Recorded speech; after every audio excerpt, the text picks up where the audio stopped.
नमस्कार मंडळी, मी जयदेव कुंभारे तुम्हा सगळ्यांचं स्वागत करतो आमच्या यूट्यूब चॅनलवर. आणि एक नवीन बातमी आहे. मे महिन्याची दिव्यांग पेन्शन वाटप प्रक्रिया अनेक जिल्ह्यांमध्ये सुरू झालेली आहे. लाभार्थ्यांच्या खात्यात टप्प्याटप्प्याने रक्कम जमा होत आहे. ही आनंदाची बातमी आहे मित्रांनो.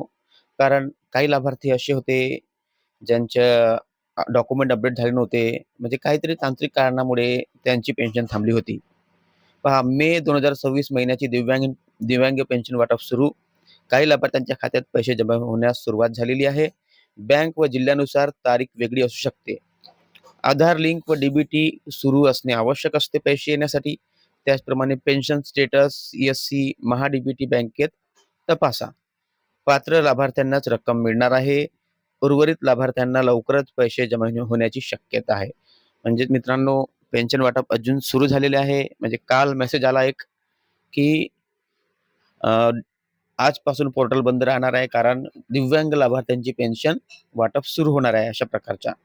तर काही लाभार्थ्यांना आश्चर्य वाटलं, काही यूट्यूबर लोकांना आश्चर्य वाटलं. काही व्हिडिओमध्ये त्यांनी असं म्हटलं, की चुकीनं त्यांनी दिव्यांग लिहिलं. हे खरं तर ही पेन्शन जी आहे ती श्रावणबाळ योजना, इंदिरा गांधी योजना आणि विधवा पेन्शन असेल. परंतु तशी गोष्ट नाही आहे. कारण आमच्या इकडले पण काही लाभार्थी असे आहेत मे महिन्याचे, की ज्यांना मे महिन्याची पेन्शन भेटलीच नव्हती. पण मित्रांनो, माहिती मिळाली, की त्यांचे दिव्यांगाचे जे कागदपत्र चेकअप करत होते, चेकिंग चालू होती म्हणून पेन्शन अडली होती काही कारणामुळे, परंतु आता मिळणं सुरू झालं. मे महिन्याचे काही दिव्यांग लाभार्थी असे होते, ज्यांची पेन्शन तांत्रिक कारणामुळे थांबली होती किंवा प्रलंबित होती. आता अशा लाभार्थ्यांना टप्प्याटप्प्याने पेन्शन मिळत आहे मित्रांनो. म्हणजे प्रत्येक लाभार्थ्यांना मिळत आहे. शक्यता अशी आहे, की बच्चूभाऊ कडूंनी म्हटलं होतं, की 19 तारखेला आंदोलन, आणि आंदोलन ह्यासाठी थांबवलं, की सरकार त्यांची गोष्ट मानलेली आहे, की टेम्पररी दिव्यांगांना सुद्धा पैसे मिळणार. तर काय आहे, कळेल आता समोर. कारण टेम्पररी दिव्यांग जर तुम्ही असाल, तर मला नक्की मेसेज करा, जर तुम्हाला पैसे आले असतील तर. कारण होऊ शकते बच्चूभाऊ कडू यांची गोष्ट ऐकून, त्यांची विनंती ऐकून सरकारने टेम्पररी दिव्यांगांना पण पेन्शन सुरू केलेलं असणार. म्हणून मित्रांनो, वाट पहा काही दिवस. कारण समोर बच्चूभाऊंनी म्हटलं, की जर त्यांनी पेन्शन सुरू नाही केली, तर आम्ही पुन्हा आंदोलन करणार. तर वाट पाहू. कारण मित्रांनो, पेन्शन कुठे जाणार नाही. तुम्हाला पेन्शन नक्कीच मिळणार आहे. कारण मे महिन्याचे काही दिव्यांग लाभार्थी असे पण होते, ज्यांचे जे कागदपत्र आहेत, यू-डी-आय-डी कार्ड आहे, आधार कार्ड आहे, त्यांची तपासणी सुरू होती. त्यामुळे त्यांना पेन्शन अडली होती, पण पेन्शन त्यांना पण मिळणार आहे मित्रांनो. कारण पहा, काही लाभार्थी असे असतात, ज्यांच्याबद्दल सरकारला डाऊट असते, तर त्यांच्याबद्दल ते पडताळणी करतात. आणि पडताळणी झाली, की पुन्हा एक लिस्ट निघते आणि ती लिस्ट मग पुन्हा नियंत्रकाकडे, म्हणजेच आयुक्त ऑफिसमध्ये पाठवण्यात जाते. मग म्हणून त्यांची पेन्शन मधामध्येच केव्हातरी येते. तर अशा प्रकारचे कित्येक वेळा अशा झालेल्या घटना मित्रांनो. पहा, कोणत्या लाभार्थ्यांना आता पेन्शन मिळत आहे. बँक खाते आधारशी लिंक असलेले, डीबीटी डायरेक्ट बेनिफिट ट्रान्सफर बंद असलेले. अ, म्हणजे पेन्शन जर डीबीटी ट्रान्सफर चालू असलं तरच पेन्शन मिळेल. के-वाय-सी पूर्ण असलेले लाभार्थी, नवीन मंजूर झालेले अर्जदार, जिल्हा स्तरावर प्रलंबित पडताळणी असलेले, ओके.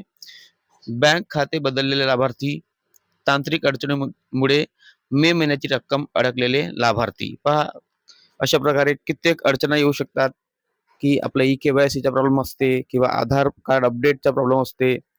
कित्येक वेळा यू-डी-आय-डी कार्ड अपडेट नसते. त्यामुळे पण पेन्शन थांबते मित्रांनो. म्हणून पहा, आताच शहानिशा करून घ्या, की तुमची बँक खाते आधारशी लिंक आहे काय? त्याचप्रमाणे डीबीटी सुरू आहे की बंद आहे? ई-के-वाय-सी कंप्लीट झाली आहे का? किंवा जर तुम्ही नवीन असाल, तर तुम्हाला पण मधामध्येच मग पेन्शन मिळते काही लोकांना. जिल्हा स्तरावर प्रलंबित असतात. कित्येक वेळा अर्ज त्यांचे लोकांचे अर्ज जे असतात, ते जिल्हा स्तरावर प्रलंबित असल्यामुळे पण पेन्शन थांबून जाते मित्रांनो. आणि त्याचप्रमाणे तांत्रिक अडचणी पण येतात. म्हणून तांत्रिक अडचणी असलेल्या लाभार्थ्यांना सुद्धा मधामध्येच पेन्शन मिळून जाते. तर अशा प्रकारचा हा जो मेसेज आलेला आहे त्या दिवशी कालच्या, तर तो तांत्रिक मुळे अडकलेल्या लाभार्थ्यांच्या पण आहे मित्रांनो. आणि शक्यता आहे, की टेम्पररी दिव्यांगांची पण पेन्शन सुरू होईल.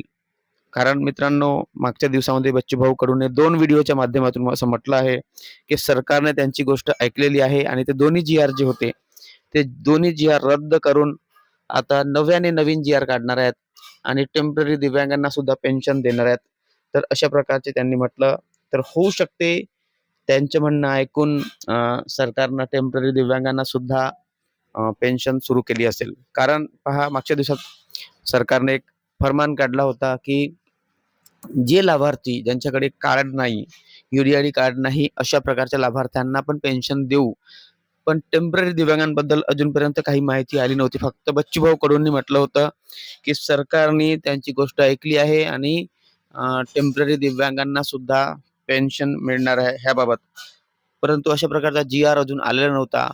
पण होऊ शकते सरकारनं ते दोन्ही जी-आर रद्द केले आणि टेम्पररी दिव्यांगांना सुद्धा पेन्शन वाटप सुरू झालेलं आहे. तर पाहू आता जर तुम्ही टेम्पररी दिव्यांग असाल आणि तुम्हाला जर पेन्शन मिळाली, तर मला नक्की कळवा जेणेकरून आपण ह्या बाबतीमध्ये व्हिडिओ बनवू, की टेम्पररी दिव्यांगांची पेन्शन सुद्धा पूर्ण मिळाली आहे. म्हणून मित्रांनो, आनंदाची बातमी आपण समजू शकतो, की सगळ्यांना पेन्शन मिळत आहेत. आणि मित्रांनो, महत्त्वाची माहिती अशी आहे, की आता अशा प्रलंबित लाभार्थ्यांच्या खात्यात रक्कम जमा होण्यास सुरुवात झालेली आहे. म्हणजे जे प्रलंबित होते त्यांच्या खात्यामध्ये पेन्शन जमा होण्यास सुरुवात झालेली आहे. काही ठिकाणी मे महिन्याची थकीत पेन्शन आणि चालू रक्कम एकत्र येऊ शकते. पहा काही लोकांना जसं समजा जून महिन्यापर्यंत समजा काही लोकांना जर गेली पेन्शन, कारण एकाच दिवशी सगळ्यांना पेन्शन येत नाही. तर असं होऊ शकते, की मे आणि जूनची पेन्शन एका सोबत पण येऊ शकते मित्रांनो. म्हणून बँक खाते, एस-एम-एस किंवा पासबुक अपडेट करून पहा आणि तपासा. कारण थकीत पेन्शन काही लोकांची राहू शकते मार्चची असेल, कोणा लोकांची एप्रिलची असेल, राहू शकते. कारण तांत्रिक अडचणीमुळे कोणाची पण पेन्शन अडकू शकते. तर अशा वेळेस सरकार मग एका वेळी पेन्शन देते. तर तो पण कारण असू शकतो, की एकत्र पेन्शन देण्यात येत आहे. मित्रांनो, होऊ शकते 2 महिन्याची एकत्र येईल, कोणाची 3 महिन्याची एकत्र येईल, जे राहिलेली असेल तर. पण शक्यता आहे, की जर जून महिन्यात जर पेन्शन आता वाटता-वाटता समजा गेलीच, कित्येक वेळा 4-4 दिवस लागतात पेन्शन वाटपाला, नोटीस जरी आली तरी. तर अशा वेळेस पण सांगता येत नाही, जून महिन्याची आणि मे महिन्याची एकत्र येऊ शकते. पहा प्रलंबित लाभार्थ्यांच्या खात्यामध्ये पेन्शन जमा होण्यास सुरुवात झालेली आहे आणि काही ठिकाणी मे महिन्याची पेन्शन आणि चालू रक्कम एकत्र येण्याची शक्यता असते मित्रांनो. म्हणून सांगता येत नाही पेन्शन कोणती आहे. म्हणून मला तुम्हास विनंती आहे, की आमच्या चॅनलला सबस्क्राईब करून बेल आयकॉन दाबा आणि ऑलवर क्लिक करा, लाईक करा, हाईप करा आणि कमेंट करा आणि शेअर करा. आणि तुम्हाला पेन्शन आली, तुम्ही कोणत्या प्रकारचे लाभार्थी आहे आणि किती रक्कम मिळाली म्हणून मला नक्की नक्की मेसेज करा.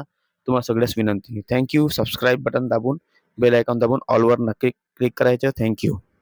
सबस्क्राईब नक्की करा पण. Thank you.